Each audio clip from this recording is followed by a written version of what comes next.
अस्सलाम वालेकुम, मैं हूं मोहम्मद अरशद और आप देख रहे हैं मेरा यूट्यूब चैनल कारपी की शाम। दोस्तों, 2018 में इलेक्शन हुआ। 2018 के इलेक्शन के नतीजे में पीटीआई जीत गई, लेकिन पीटीआई के पास कोई वाज़ेह अक्सरियत नहीं थी जिससे वो सिर्फ अपनी हुकूमत बना सकती। लिहाजा उसे उन लोगों की तरफ देखना पड़ा जिनको माजी में इमरान खान साहब बुरा भला कहते रहे, उनको चोर और डाकू कहते रहे। अब इमरान खान साहब के पास दो रास्ते थे।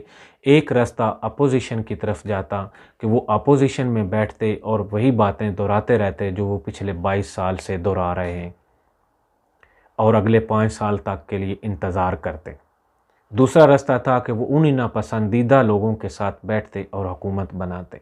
लिहाजा इमरान खान साहब ने ये मौका गंवाना अच्छा न समझा और उसने उन लोगों के साथ बैठना गवारा कर लिया जिनको वो माजी में डाकू और चोर कहते रहते। इमरान खान साहब ने हुकूमत बना ली, ख़ुद वज़ीर आज़म बन गए और अपने दोस्तों को और जो पार्टी के कारकुनान हैं उनको मुख्तलिफ़ वज़ारतें अता कर दी।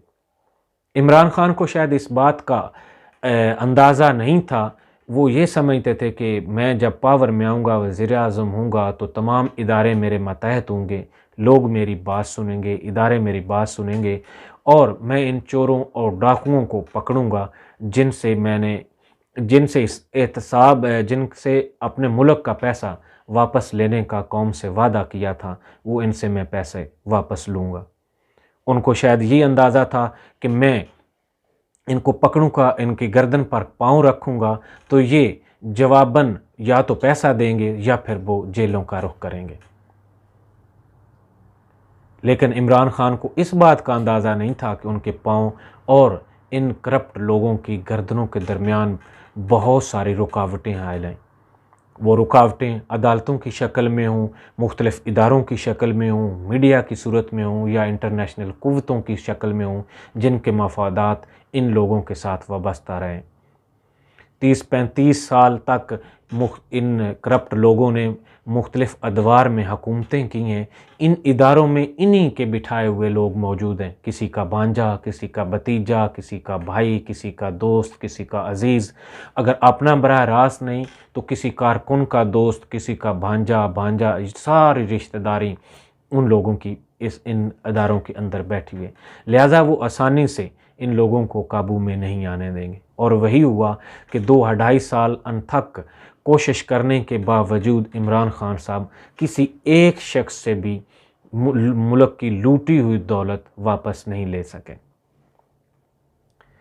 तो अपनी इस बजाय इसके कि इमरान खान साहब इस बात को दरमियान में ही छोड़ते, इस साहब को फिर करने का कह कर दूसरी तरफ गवर्नेंस की तरफ तवज्जो देते, लेकिन इमरान खान साहब ने अपनी तमाम तर बैड गवर्नेंस, महंगाई को काबू ना करना, लोगों को सहूलियात ना दे सकना जिसका वो वादा करते रहे हैं, ना सारा करने के बावजूद इमरान खान सिर्फ एक नुक्ते पर डटे हुए हैं कि मैं इन चोर और डाकुओं को NRO नहीं दूंगा।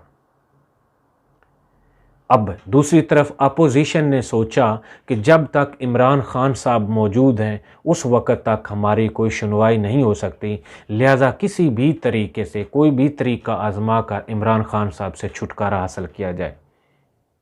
जब मुख्तलिफ़ पार्टियों के मुख्तलिफ़ रहनुमाओं को गिरफ़्तार किया गया तो अपोजिशन मुतहद हो गई और उसने एक PDM के नाम से एक तंजीम बनाई, एक प्लेटफॉर्म बनाया और उस प्लेटफॉर्म का सरबराह मौलाना फजलुर रहमान साहब को बनाया।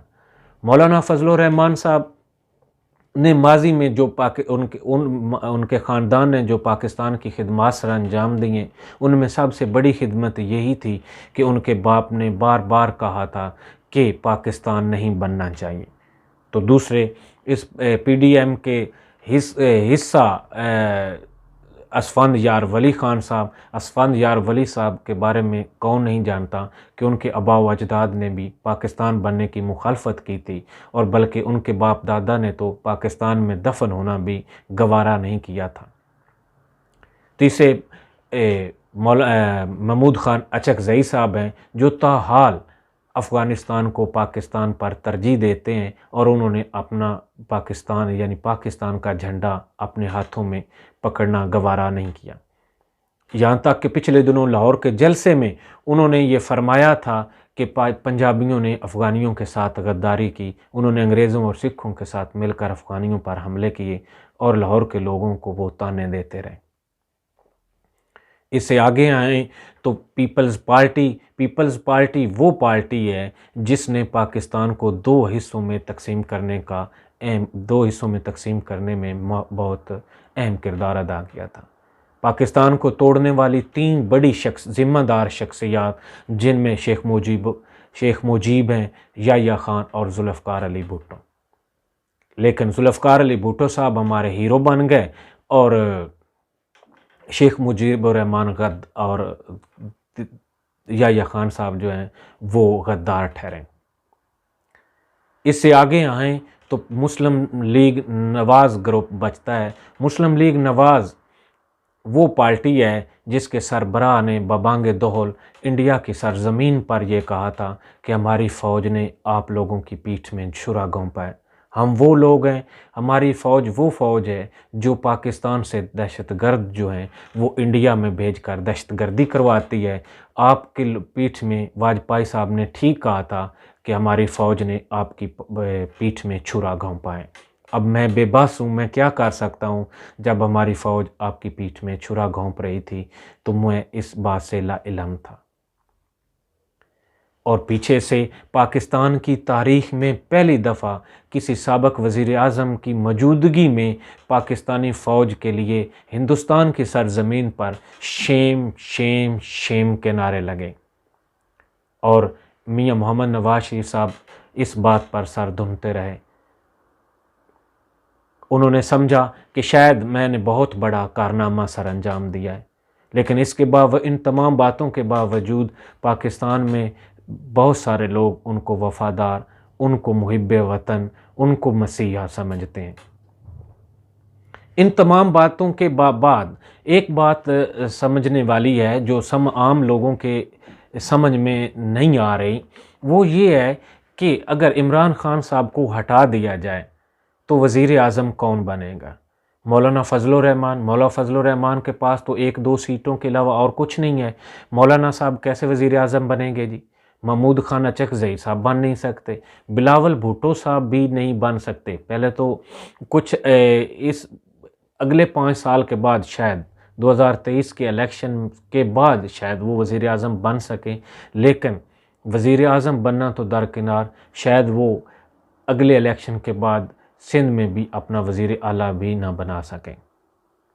उसके बाद बचती है नून लीग। तो क्या नवाज शरीफ साहब तो 10 हयात नाअहल हैं और मरियम साहब 7 साल के लिए कोई इलेक्शन नहीं लड़ सकती। शहबाज शरीफ साहब या हमज़ा शहबाज शरीफ को वो वज़ीर आज़म बनवाने के हक़ में नहीं है, तो फिर वज़ीर आज़म बनेगा कौन? और ये तमाम जो कोशिशें वो किस लिए हो रही हैं? ये बातें समझने वाली हैं।